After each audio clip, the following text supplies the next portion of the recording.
Good afternoon everyone, how is the जोश। चलो, audio का वीडियो, वीडियो का ऑडियो, सब बराबर क्या दोस्त? दोस्त आज हम सब इकट्ठा हुए हैं इनडायरेक्ट टैक्स और अटेम्प्ट कौन सा है आपका? CA inter. अटेम्प्ट तो फर्स्ट से, पर सीए इंटर में कि नवंबर? नवंबर। तो सीए इंटर हमारा नवंबर 23 24 24। अब सर हमारा जो ये टैक्सेशन है, ये पूरा का पूरा टैक्सेशन है हमारा 100 मार्क्स का।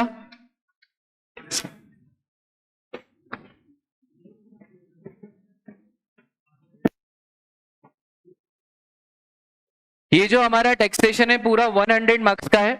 अब इसमें बेटा एक है हमारा डायरेक्ट टैक्स और एक है हमारा इनडायरेक्ट टैक्स। सब्जेक्ट के बारे में तो पढ़ लेंगे। सबसे पहले मैं बता दूं कि मैं कौन हूं और आप भी बता देना आप कौन है। तो my self Sahil, I have completed my chartered accountancy in July 2021. Thereafter, I have done job in indirect tax in audit field. Then currently I am teaching indirect tax to CA inter aspirants. अब sir subject के बारे में बात करते हैं। Tax हमारा total 100 marks का है। इसमें DT 50 नंबर और IDT 50 नंबर। इंस्टीट्यूट की गाइडलाइन के हिसाब से 30% MCQ। 30% MCQ का मतलब होता है कि 50 का 30% मतलब 15 मार्क्स। 15 मार्क्स के MCQ और 35 मार्क्स का डिस्क्रिप्टिव। इनडायरेक्ट टैक्स का भी ऐसा ही है, 15 marks MCQ, 35 marks descriptive. Sir हमारे कितने नंबर आएंगे? देखो, IDT का गारंटी मैं आपको देता हूं। पास होने के लिए कितने चाहिए? 40। अपन अकेले IDT में लाएंगे 40 प्लस, अकेले IDT में 50 में से हम कितने लाएंगे सर? 40 प्लस। सर आते हैं क्या? 100% आते हैं। बस आप मेरी बात मानते जाना, आपके IDT में 50 में से 40 प्लस आ जाएंगे। सर दूसरा जो हमारा डाउट है, कौन कौन सी हमें किताबें मिलेगी? टोटल आपको 3 बुक्स मिलेगी। 2 आपकी कॉन्सेप्चुअल बुक्स, वॉल्यूम 1 वॉल्यूम 2, जिसमें सारे कॉन्सेप्ट्स रहेंगे GST के, और एक आपको मिलेगी क्वेश्चन बैंक, जिसमें आज तक के जितने सारे क्वेश्चन आंसर आए हुए हैं, स्टडी मैट, MTP, RTP, वो सारे क्वेश्चन इसमें कवर्ड रहेंगे। एक और चीज, हम क्लास में पूरा क्वेश्चन पेपर भी सॉल्व करेंगे, जो अभी होगा, जो अभी होगा। ये मैं इसलिए कराता हूं क्योंकि बच्चा जब एग्जाम में जाता है उसे समझ ही नहीं आता है कि क्वेश्चन पेपर को एड्रेस कैसे करना है। तो जो अभी वाले अटेम्प्ट में क्वेश्चन पेपर रहता है, उसको हम एज इट इज, जैसे मैं सॉल्व करूंगा वैसे ही आप लोग भी सॉल्व करोगे। उससे आपको आइडिया मिल जाएगा कि एग्जाम में आखिरकार करना क्या है। एक और टेंशन सर, अमेंडमेंट्स। हमने तो सुना था कि सर ये जो टैक्सेशन रहता है इसमें इतने अमेंडमेंट्स आते हैं कि पूरी किताब ही बदल जाती है। ऐसा नहीं। CA फाइनल हो या CA इंटर हो, अमेंडमेंट्स में आपको ध्यान रखना है कि अगर आपका अटेम्प्ट नवंबर 24 है तो 6 महीने पहले तक के जो अमेंडमेंट्स है वो आपके ऊपर एप्लीकेबल। 6 महीने पहले मतलब 30 अप्रैल 2024। और अगर खुदा ना खास्ता अटेम्प्ट May 25 में शिफ्ट होता है, जो कि नहीं होगा, अगर अटेम्प्ट May 25 है तो फिर 31 अक्टूबर 2024 तक जो सारे अमेंडमेंट आए वो आपके लिए एप्लीकेबल। सर हम जितने भी अमेंडमेंट 30 अप्रैल तक आएंगे वो सारे कवर करेंगे। 30 अप्रैल के बाद अगर कोई अमेंडमेंट आया तो वो देश के ऊपर तो एप्लीकेबल, पर CA इंटर और CA फाइनल के स्टूडेंट्स पे एप्लीकेबल नहीं। ठीक है, तो हमें कहां तक के अमेंडमेंट्स करने सर? 30 अप्रैल 2024। अगला मुद्दा sir, what do mean by term tax? चलो बताओ, और क्लास थोड़ी इंटरेक्टिव रहेगी। आप मुझे बताते रहना आपको कितना नॉलेज है। पक्का गारंटी बोल रहा हूं, GST में ये समझ के मत पढ़ना कि मैं पढ़ा रहा हूं। GST में ये समझ के पढ़ना कि you are the law maker. आप कौन हो? Law maker. आप खुद ही सोचना कि अगर हम GST काउंसिल के मेंबर होते तो क्या लॉ बनाते। बस जब आप लॉ मेकर की तरह पढ़ोगे आपको कभी जिंदगी में दिक्कत ही नहीं आएगी, क्योंकि कोई नया क्वेश्चन भी आ गया तब सोचना नहीं पड़ेगा कि लॉ में क्या लिखा है। वहां पे बैठ के यही सोचना कि अगर मैं खुद लॉ बनाता तो मैं वहां पे क्या लिखता। ठीक है, तो पूरा GST हम पढ़ेंगे एज अ लॉ मेकर। तो चलो यार law makers, what do you mean by term tax? बताओ भैया टैक्स क्या होता है? चार्ज ऑफ अमाउंट जो हम पब्लिक से लेते हैं, ठीक है, और हाँ, गुड्स एंड सर्विसेज के एक्सचेंज में जो टैक्स गवर्नमेंट देती है वो, ठीक है, और अर्निंग, किसी ने बोला अर्निंग, और बोलो सर। टैक्स समझने से पहले आप सब अपने अपने घर को इमेजिन करो। घर में रहेंगे आपके पापा, मम्मी और आप भाई रहेंगे, स्वीट होम। अब पापा आपके पैसे कमाएंगे। पापा को आखिर पैसा कमाना क्यों है? सर पापा को घर चलाना है, तो इसलिए पापा को पैसा कमाना है। और पापा जब पैसे कमाएंगे तभी तो बच्चा बड़े बड़े स्कूल में जाएगा। सर तभी तो वाइफ को डायमंड, सोना, हीरा, मेंटेनेंस, सर्वाइवल। सर पापा को पैसे कमाने के लिए बहुत सारे सोर्स हैं। पापा कैन डू बिजनेस, पापा कैन डू जॉब। सर पापा की जगह रखो किसको? मोदी जी को नहीं, government of India. Government of India को भी तो पैसा चाहिए, पर गवर्नमेंट ऑफ इंडिया ना बिजनेस करती है ना जॉब करती है। गवर्नमेंट ऑफ इंडिया बोलती है जो लोग बिजनेस कर रहे हैं, जो लोग जॉब कर रहे हैं, हम उनसे ही उनके एक सोर्स का पैसा लेंगे। तो गवर्नमेंट ऑफ इंडिया एक चीज देती है जिसका नाम क्या है? टैक्स कुछ भी नहीं है। गवर्नमेंट ऑफ इंडिया ने बोला कि भैया एक तो हम इनकम टैक्स, एक तो हम क्या, इनकम टैक्स, जो इनकम इंसान कमा रहे उसके ऊपर टैक्स लिया, उसको क्या बोला? Income tax. और एक है हमारा क्या? जीएसटी। अभी हम समझेंगे इनकम टैक्स अलग क्यों है, जीएसटी अलग क्यों है। Tax is what? Mandatory financial benefit. यहां पे बार्टर नहीं चलेगा। क्या यहां पे ऐसा बोलूं गवर्नमेंट ऑफ इंडिया एक काम करो, मेरी मोबाइल की शॉप है, पैसे के बदले में एक काम करो मोबाइल ले जाओ? नहीं, मुझे टैक्स का पैसा कैश बैंक से ही चुकाना पड़ेगा। क्या टैक्स का पैसा बार्टर सिस्टम से चुकाया जा सकता है क्या? नहीं। एक और चीज, टैक्स लेवी कौन करेगा? Government of India.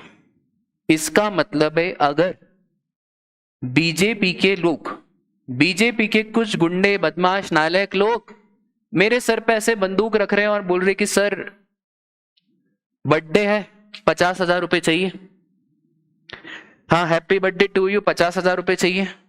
सर ये भी तो फाइनेंशियल है। अच्छा ये भी गवर्नमेंट ऑफ इंडिया का चार्ज है क्या? सर ऐसा कोई गवर्नमेंट ऑफ इंडिया का लॉ नहीं है, ऐसा कोई गवर्नमेंट ऑफ इंडिया का एक्ट नहीं है जहां पे गवर्नमेंट ऑफ इंडिया लिख दे कि इनके बर्थडे पे फलाना फलाना पैसा देना पड़ेगा। तो हर चीज टैक्स नहीं है। हर वो चीज जो मैं गवर्नमेंट ऑफ इंडिया को दे रहा हूं वो टैक्स नहीं है। गवर्नमेंट ऑफ इंडिया का कोई लॉ होना चाहिए। अगर गवर्नमेंट ऑफ इंडिया का कोई लॉ है जिससे गवर्नमेंट ऑफ इंडिया को पावर मिली है, तभी जाके वो चीज क्या कहलाएगी? टैक्स। तो सर मैंडेटरी, हाँ ऐसा थोड़ी है कि आपने जीएसटी दिया, आपने भी दिया। सर जो जो पढ़ाई करेगा उन सबको जीएसटी तो देना पड़ेगा। यहां पे कोई ऐसा ऑप्शन है क्या? नहीं सर यहां पे कोई ऑप्शन नहीं है। तो tax is mandatory benefit which is charge to public by government of India. अब दो टाइप के टैक्स होते हैं, एक होता है डायरेक्ट, एक होता है इनडायरेक्ट। अब सर ये डायरेक्ट और इनडायरेक्ट आखिरकार अलग अलग क्यों है? इधर आओ, हाँ इधर आओ, इधर आओ, इधर आओ, और एक और जना तुम भी आ जाओ, हाँ जल्दी आओ जल्दी आओ, ठीक है उधर खड़े हो जाओ, है ना। Assuming you are Narendra Modi, बोलो बोलो कि मैं मोदी हूं, बोलो मित्रों मैं मोदी, मित्रों हाँ नरेंद्र मोदी, बहुत बढ़िया। Assuming you are customer CA inter students, ठीक है, बोलो कि मैं सीए इंटर पढ़ने आया हूं साहिल सर से, मैं सीए इंटर पढ़ने आया हूं साहिल सर, ठीक है। मोदी जी और मैं बैठे, अभी तुम हमारी बातों पे डिस्कशन मत करना। मोदी जी यार क्या चल रहा है देश में यार, मतलब इलेक्शन तो आप ही जीत रहे हो। मोदी जी पैसे वैसे की जरूरत तो आपको रहती होगी, पड़ती होगी। मोदी जी तुम पूछो कि सर कितने बच्चे पढ़ा लेते हो? मैंने बोला यार मोदी जी, एक सीए से उसके अटेम्प्ट, एक लड़के से उसकी कमाई और एक लड़की से उसकी एज पूछी नहीं जाती। मोदी ने बोला पर फिर भी बताओ तो सही। मैंने बोला मालिक की दया से 1000 बच्चे पढ़ाते। बोले 1000 बच्चे? मैं बोला हाँ 1000 बच्चे। मोदी के दिमाग में भी कैलकुलेटर जैसे बच्चों के दिमाग में 1000 इंटू 10,000। मोदी ने अगला पूछा फीस कितनी लेते हो? मैंने बोला मोदी जी यार ज्यादा तो नहीं लेते, 10,000 रुपए लेते। तो बोला 10,000 इंटू 1000 बहुत सारा पैसा। बोला हाँ यार पैसा तो बहुत सारा है। मोदी ने बोला एक काम करो, इस 10,000 पे ऊपर से एक और चीज लो। मैंने भाई मेरी फीस तो 10,000 है, तुम बोलो बस कि सर इस 10,000 पे ऊपर से 18% एक और टैक्स लो। बोलो बस, बोलो 10,000 के ऊपर से 18% एक और टैक्स लो। 10,000 के ऊपर से 18% एक और टैक्स। अच्छा कस्टमर लाओ पैसे, 2 पैसे लाना, एक तो 10,000, एक तो 10,000 इधर दो। ये तो कितने हो गए? 10,000। ये किसके हो गए? मेरे। इधर मत देखो, जेब में डालने दो। ये किसके हो गए? मेरे। दूसरे 1800। ये 1800 किसके हुए? लो ना बेटा पैसे दे रहा हूं मैं। ये 1800 किसके हुए? मोदी जी के। इसका मतलब कस्टमर आपकी पॉकेट से कितने पैसे गए? 11,800। इस 11,800 में से साहिल सर की पॉकेट में कितना? 10,000। और 1800 रुपए किसकी पॉकेट में? Government of India. अब एक काम करो, 10,000 दो, 1800 उधर देखो, 1800 उधर देखो। बस मतलब मैं तो ऐसे बीच में पर्दा बना हुआ था एज अ मीडिएटर। मैं तो मीडिएटर बना हुआ था जिसने काम करा किसका? इधर से पैसे लिए और इधर दिए। इसलिए तो इसका नाम क्या पड़ा? You are not giving directly to the government of India. You are first giving to Sahil sir, then Sahil sir is giving to Modi ji. तभी इसका नाम क्या है? Indirect tax. अच्छा सर अभी जाओ बैठो फटाफट से। इसका मतलब आपकी और मेरी बीच बात हो गई कि अपन ने भैया कस्टमर से कितना लिया? 11,800। क्या 11,800 पूरे हमारे? क्या इस 11,800 में से सबसे पहले 1,800 रुपए दे दो किसको? Government of India. जैसे ही 1,800 दिए, नेट फीस कितनी है? 10,000। सर ये नेट फीस में से कुछ खर्चे वर्चे होते हैं कि पूरा पैसा मेरा है? होता है ना खर्चा। सॉफ्टवेयर है, क्लास प्लस का ऐप है, कैमरा है, डेप्रिसिएशन है, और भी तमाम बहुत सारे खर्चे होते हैं। 10,000 में से 5,000 खर्चे हो गए। मोदी जी को बोला मैंने, मोदी जी यार 5,000 इनकम हम कमाते हैं। मोदी ने बोला वापस टैक्स दो। दिया ना 1,800? अरे साहिल सर 1,800 आपने दिया क्या? हाँ मैंने दिया। अरे साहिल सर 1,800 लिया किससे था? पर दिया तो मैंने ना मोदी जी। लिया किससे? अच्छा लिया किससे था? 5,000 कमा कौन रहा है? हाँ, इस 5,000 पे हमें एक और टैक्स दो। मैंने बोला बच्चे लोगों ईमानदारी दिखाने का मौका आ गया है, सब पैसे मिलाओ। ये खड़ा हुआ, बोली ये क्या चीटिंग है? इनकम कौन कमा रहा है? साहिल सर। तो इनकम टैक्स देगा भी कौन? साहिल सर। गुड्स एंड सर्विसेज कौन कंज्यूम कर रहा है? कस्टमर। तो जीएसटी देगा भी कौन? कस्टमर मत बोलो, कंज्यूमर। कौन देगा? कंज्यूमर। तो सर मोदी जी ने बस एक ही बात कही कि ये जो 5,000 रुपए कमाए, इस 5,000 रुपए में से 30% दैट इज 1,500 का क्या दे दो? इनकम टैक्स दे दो। बचा कितना मेरे पास? 35। सर पूरे गेम में 1,800 का जीएसटी कमाया मोदी जी ने और इनकम टैक्स 1,500, तो 1,800 और 1,500 टोटल कितना हो गया? 3,300। बस यही तो होता है डायरेक्ट टैक्स और यही होता है क्या? Indirect tax. डायरेक्ट टैक्स का मतलब है levied and born by individual. लगे भी मेरे पे, भरू भी मैं, लग भी मेरे पे रहा है, चार्ज भी मेरे पे हो रहा है और भर भी मैं रहा हूं। मैं आपसे ले सकता हूं क्या इनकम टैक्स का पैसा? सर अगर आप लोगे तो हम देंगे भी नहीं, अगर आप लोगे तो हम देंगे भी नहीं। हाँ ये बात भी। पर क्या इनडायरेक्ट टैक्स का पैसा मैं आपसे ले सकता हूं? अरे इनफैक्ट इनडायरेक्ट टैक्स का पैसा मुझे लेना ही किससे? आप लोगों से। तो indirect taxes levied by individual but borne and charge to others. देना बस मुझे है गवर्नमेंट ऑफ इंडिया को, पर मेरे ऊपर क्या कोई लोड आने वाला है? नहीं। इसका मतलब इनडायरेक्ट टैक्स का लोड कभी भी कोई सप्लायर पे आता नहीं है। सप्लायर को बस एज अ मीडिएटर कंज्यूमर से कलेक्ट करना है और गवर्नमेंट ऑफ इंडिया को डिपॉजिट करना है। बोलो डन है क्या? Sir progressive in nature, regressive in nature. भला ये प्रोग्रेसिव क्या हुए और ये रिग्रेसिव क्या हुए? प्रोग्रेसिव का मतलब है जैसे जैसे इनकम बढ़ती जाएगी वैसे वैसे टैक्स का रेट भी बढ़ता जाएगा। कम इनकम कम टैक्स, ज्यादा इनकम ज्यादा टैक्स। अगर हमारी बात करें तो अभी हम कितना कमा रहे हैं? 2.5 लाख, तो इनकम टैक्स कितना लगेगा? निल। फिर अगर 2.5 से 5 तो अलग रेट, 5 से 10 अलग रेट। जैसे जैसे इनकम बढ़ रही है वैसे वैसे टैक्स का रेट भी बढ़ रहा है। ये सिर्फ एक ही कारण से, ताकि अमीर और अमीर ना बने और गरीब ना बने। इनडायरेक्ट टैक्स ऐसा नहीं है। जब ये आया तो साथ में वो आया, मुकेश भाई के बेटे का नाम क्या है? अनंत। अनंत बोले मेरे को भी जीएसटी पढ़ना है साहिल सर से। मैंने बोला आओ अनंत, तुम्हारे लिए 2 फीस लगेगी, खैर छोड़ो। तो आओ अनंत। अनंत भी यहां बिल्कुल सोना वोना चांदी वांदी पहन के, और ये भी वहां। क्या पेस वाले ऐसा बोले कि अनंत तुम बहुत पैसा कमाते हो, तुम्हारे पिताजी मुकेश अंबानी है, तुम उनके पास एंटी लिया है, तो तुम जीएसटी 28% दो, और तुम गरीब हो तो जीएसटी 5% दो? नहीं।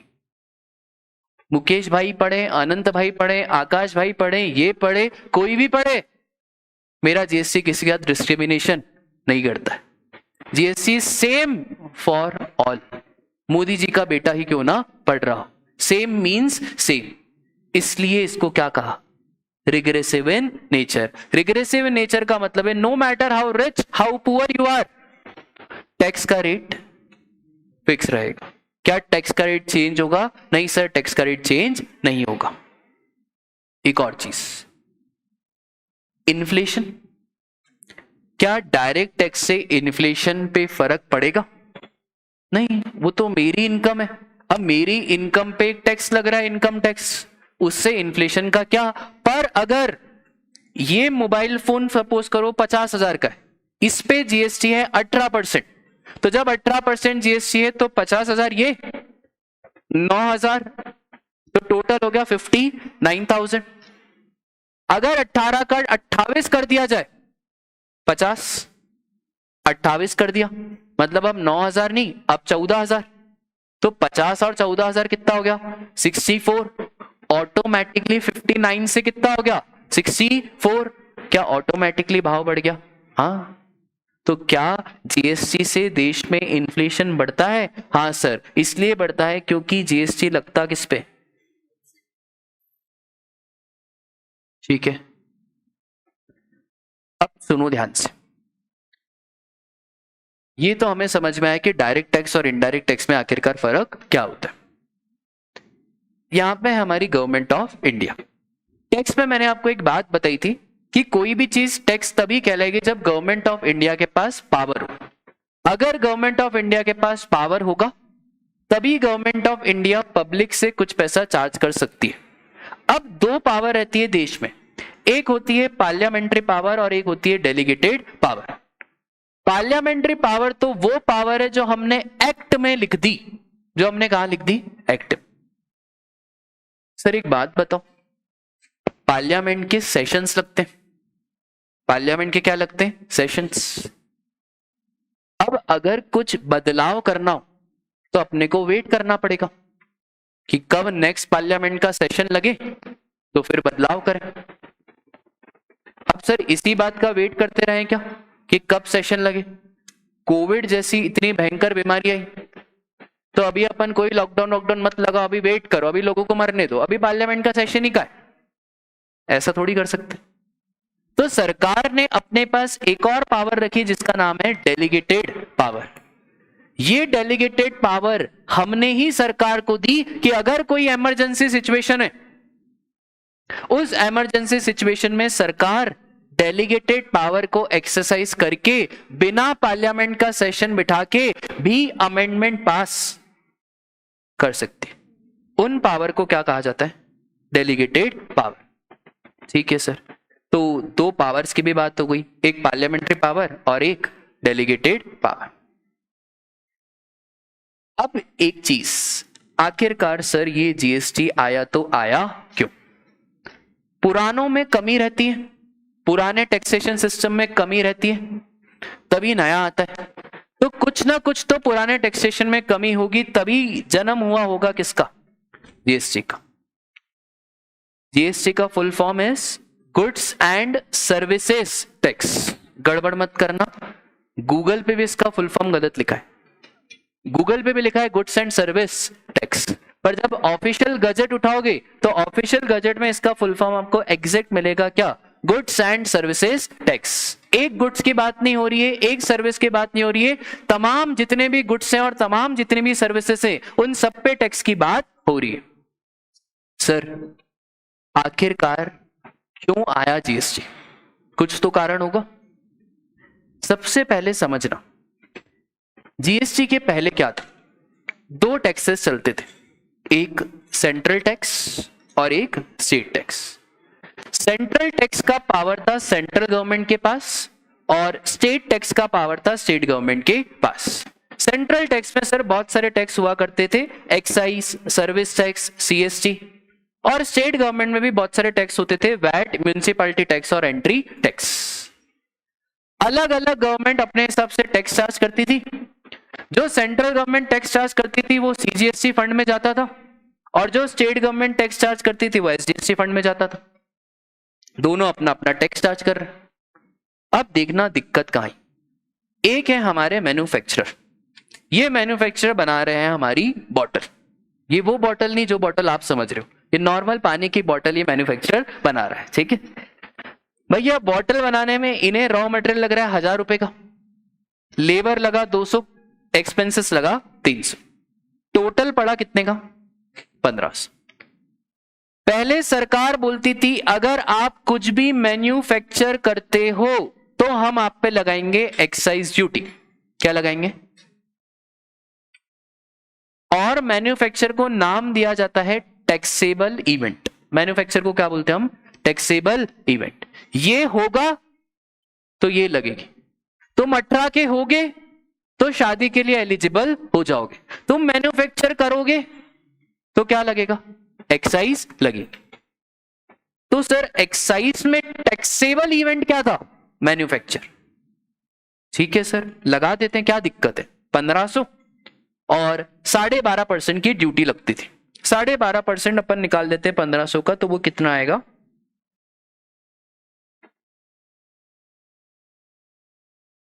ठीक है 187.5। टोटल लग गया हमारा कितना? 1687.5। अब सरकार ने बोला कि भैया अगर आप विद इन द स्टेट माल बेचते हो, MP to MP, Maharashtra to Maharashtra, तो स्टेट गवर्नमेंट ने बोला हम लगाएंगे क्या? Value added tax. Sir taxable event क्या हुआ? भैया टैक्सेबल इवेंट एक्साइज में क्या हुआ? मैन्युफैक्चर। फिर वैट में क्या है? With in the state. और जब जब मैं कहूं विद इन द स्टेट, अब आप बड़े बच्चे बन जाना और कहना इंट्रा स्टेट। क्या बोलोगे? Intra. With in the state बोलूं तो क्या बोलोगे आप? Intra state. सुनो, जब आप मैन्युफैक्चर करोगे तो क्या लगेगा? एक्साइज। अब जब आप इंट्रा स्टेट बेचोगे तो क्या लगेगा? वैट। अब दिक्कत क्या हुई? 1500 वैल्यू, एक्साइज ड्यूटी लगी 187.5, टोटल कितना हो गया? 1687.5। अब सरकार ने बोला भैया वैट जो लगा रहे हो ना, वो वैट 1500 पे नहीं लगा, किस पे लगा? 1687.5। अच्छा, जैसे ही आपने 1687.5 पे 10% का वैट लगाया, वो आ गया मेरा 168.75। बताओ इसमें प्रॉब्लम क्या है? ज्यादा आएगा? हाँ जी सर, टैक्स ऑन टैक्स। मतलब सर एक बात बताओ, 187.5 तो ऑलरेडी लग चुका था। अब जब 187.5 ऑलरेडी लग चुका है, वापस से उसके ऊपर टैक्स लग गया। इसको बोला जाता था टैक्स ऑन टैक्स, और इसको टेक्निकल भाषा में कहा जाता है कैस्केडिंग इफेक्ट। क्या बोलते हैं इसको हम? कैस्केडिंग इफेक्ट, या अगर शुद्ध हिंदी में बोलूं तो कास्केडिंग इफेक्ट। तो कास्केडिंग इफेक्ट का मतलब क्या होता है? जब टैक्स ऑन टैक्स लग जाए उसे बोलते क्या? Cascading effect. ठीक है, ये प्रॉब्लम समझ में आई आपको? एक और प्रॉब्लम थी, डबल टैक्सेशन। सर ये डबल टैक्सेशन क्या होता है? 1500 की वैल्यू पे तो टैक्स लग चुका, वापस से आपने 1500 की वैल्यू पे टैक्स लगाया। 1500 पे तो टैक्स लग चुका ना भैया, एक्साइज। अब वापस से 1500 पे टैक्स लगा रहे हो, इसे कहते थे क्या? Double taxation. दो बातें, दोनों अलग अलग है। एक क्या है हमारा टैक्स ऑन टैक्स, और एक क्या है डबल टैक्सेशन। डबल टैक्सेशन का मतलब क्या होता है कि सर देखो 1500 प्लस 187.5 कितना आ गया? 1687.5। अब इस 1687.5 में दो टुकड़े, एक 1500 का और एक 187.5। जब आप वैट लगा रहे हो तो 1500 पे वापस से 10% लगाओगे, और जो 187.5 है उस पे वापस से 10% लगाओगे। दिक्कत क्या हो गई सर? दो दिक्कतें, एक तो क्या टैक्स ऑन टैक्स, और दूसरा क्या डबल टैक्सेशन। ठीक है, अच्छा चलो जब तक ये चालू हो, कितने बच्चे ऐसा रैंक लाना चाहते हैं? ऐसा हैंड से बताओ तो, कि रैंक लानी है इंटर में। और कितने बच्चे ऐसे कि यार अपने को एक ग्रुप देना है? कोई दिक्कत नहीं। और कितने ऐसे कि दो ग्रुप पास करेंगे और आर्टिकलशिप बिग फोर से करेंगे? बताओ, इतनी तो बिग फोर में वैकेंसी नहीं है यार। रैंक लाने के लिए क्या लगेगा? गलत। और नहीं, कंसिस्टेंसी से रैंक नहीं आती। और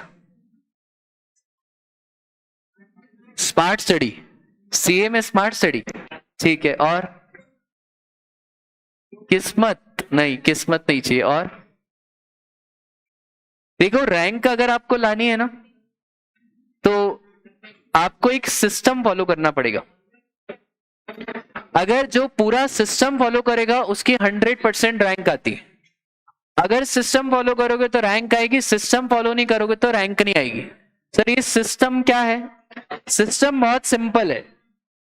जो यहां पे पढ़ा रहे हैं वो घर जाके पढ़ना है, अगर पास होना है तो। रैंक लाना है तो जो सर कल पढ़ाने वाले वो भी पढ़ के आना, वो भी पढ़ के आना है। रैंक लाने के लिए कुछ एडिशन करना पड़ेगा।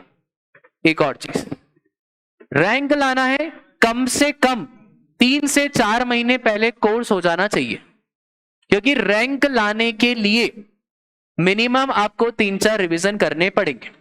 मेरा खुद का ब्रदर है, वो भी सीए कर रहा है, कजिन ब्रदर है, उसकी एक क्लास खत्म हो गई। उसने मेरे को बोला रैंक लाना है, मैंने बोला हाथ यहाँ पे हथेली पे रख दे, जो मैं बोलूंगा मानेगा तो रैंक आएगी।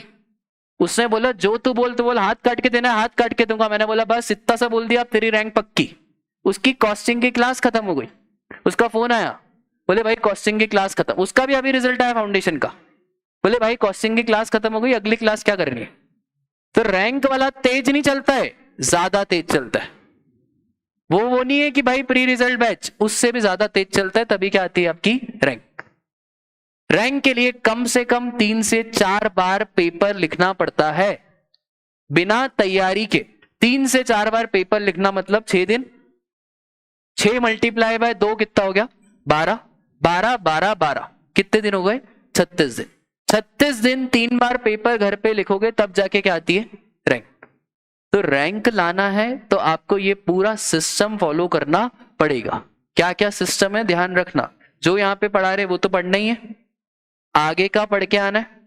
मिनिमम आपको 3 बार रिवीजन करना है, और मिनिमम आपको 3 मॉक टेस्ट पेपर लिखना है। ये सब करने के बाद आपकी रैंक आने के चांसेस बढ़ जाते हैं। सर गारंटी नहीं दोगे क्या? किस्मत भी तो कोई चीज होती है।